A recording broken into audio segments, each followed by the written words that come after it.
ബാഴ്സലോണയൊക്കെ നമുക്കറിയാം പച്ചയായ യാഥാർത്ഥ്യമാണ്. അവർക്ക് യൂലിയൻ അൽവാരസിനെ സൈൻ ചെയ്യണം എന്നുള്ളത് വളരെ വലിയൊരു ആഗ്രഹമാണ്. കാരണം ലെവൻഡോസ്കി പോയി, റാഷ്ഫോർഡ് ഇല്ല, റാഷ്ഫോർഡിൻ്റെ ലോൺ കഴിഞ്ഞ് പുള്ളിയെ എടുക്കുന്നില്ല.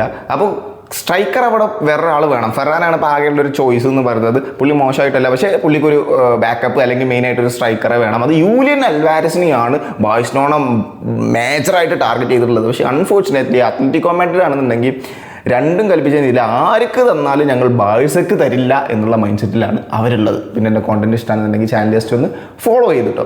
അപ്പോൾ ബാഴ്സിനെ കളിയാക്കിക്കൊണ്ടൊക്കെ അവർ ഇൻസ്റ്റാഗ്രാമിൽ ഒരു സാധനം കിട്ടും, മറ്റേ ഹിയർ വി ഗോ, മറ്റേ ഫെബ്രിസിയോ ഇട്ട സമയത്ത് ബാഴ്സിനെ കളിയാക്കിക്കൊണ്ട് മറ്റേ ലമീൻ യമാലിൻ്റെയും പെഡ്രിൻ്റെയും മറ്റേ റാഫീനിൻ്റെയും ഫോട്ടോ വെച്ചുകൊണ്ട് അവരുടെ ഒഫീഷ്യൽ പേജിൽ തന്നെ അത്ലറ്റിക്കോ മാഡ്രിഡ് ഉണ്ട്. അപ്പോൾ ഈ ബാഴ്സിനെ എന്തുകൊണ്ടും ഇല്ലാതാക്കാനുള്ള പ്ലാനിലാണ് ഇവരുള്ളത്.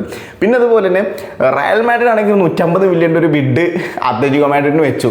150 മില്യൺ, മറ്റൊരു ബാഴ്സേനെ 100 മില്യൻ്റെ വെച്ചത്. ഇപ്പോൾ ബാഴ്സക്ക് ഇപ്പോൾ എന്തായി, റയൽ മാഡ്രിഡ് 150 മില്യൺ വെച്ചതുകൊണ്ട് തന്നെ ബാഴ്സക്ക് 150 മില്യണിൽ കുറഞ്ഞ് വെക്കാൻ പറ്റില്ല. കാരണം അവർ പറയും ഞങ്ങൾക്ക് റയൽ 150 മില്യൺ വെച്ചതെന്ന്, അപ്പോൾ ഞങ്ങൾക്ക് അവർക്ക് കൊടുത്താൽ പോലെ നിങ്ങൾ 100 മില്യൺ ഞങ്ങൾക്ക് തരേണ്ട ആവശ്യമുണ്ടോ, കാശ് കൂടുതൽ അവിടെയല്ലേ കിട്ടുമെന്ന് പറയില്ലേ.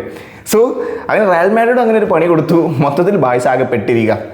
ബാഴ്സ യൂലിയൻ അൽവാരസിൻ്റെ കാര്യം ഓൾമോസ്റ്റ് ഡീൽ ഓഫാണ്, but still they are negotiating. പക്ഷേ അവർ ഈ ഇതിനൊരു ബാക്കപ്പായിട്ട് അവർ ബേൺമൗത്തിൽ ഒരു സ്ട്രൈക്കർ ഉണ്ടായിരുന്നു, ജൂനിയർ ക്ലൂപ്പി എന്ന് പറഞ്ഞിട്ടുള്ളൊരു പ്ലെയർ. ഓക്കെ, പേര് ചിലപ്പോൾ എന്തെങ്കിലും വ്യത്യാസം ഉണ്ടാവും, മിസ്റ്റേക്ക് ഉണ്ടെങ്കിൽ ജസ്റ്റ് ഒന്ന് തിരുത്തി. ഓക്കെ, അപ്പോൾ ജൂനിയർ ക്ലൂപ്പി എന്ന് പറഞ്ഞിട്ടൊരു പ്ലെയർ ഉണ്ട്, ബേൺമൗത്തിൻ്റെ സ്ട്രൈക്കറാണ്. പുള്ളിയെ ഇവർ ടാർഗറ്റ് ചെയ്തിരുന്നു. ഇപ്പോൾ ആ ഡീലും ഓഫായി. ബേൺമൗത്തിന് പുള്ളിയെ കൊടുക്കാൻ താല്പര്യമില്ല. അതെന്താ സംഭവം എന്നറിയില്ല.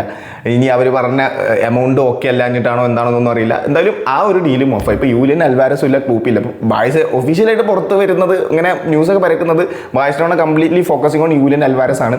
നോക്കാം, യൂലിയൻ അൽവാരസിനും വരണം എന്ന് നല്ല ആഗ്രഹമുണ്ട് ബാഴ്സയ്ക്ക്. പക്ഷേ അത്ലറ്റിക്കോ മാഡ്രിഡ് വിടുന്നില്ല. അവരെന്ത് ചെയ്തിട്ടും ഞങ്ങൾ തരില്ല. യൂലിയൻ അൽവാരസിനെ നോക്കി ഇന്ന് ഇപ്പം കിട്ടും. ആ ഒരു മൈൻഡ് സെറ്റിലാണ് അത്ലറ്റിക്കോ മാഡ്രിഡ് ഉള്ളത്. പിന്നെ കോണ്ടന്റ് ഇഷ്ടമാണെന്നുണ്ടെങ്കിൽ ചാനൽ ജസ്റ്റ് ഒന്ന് ഫോളോ ചെയ്തോ. Thank you so much.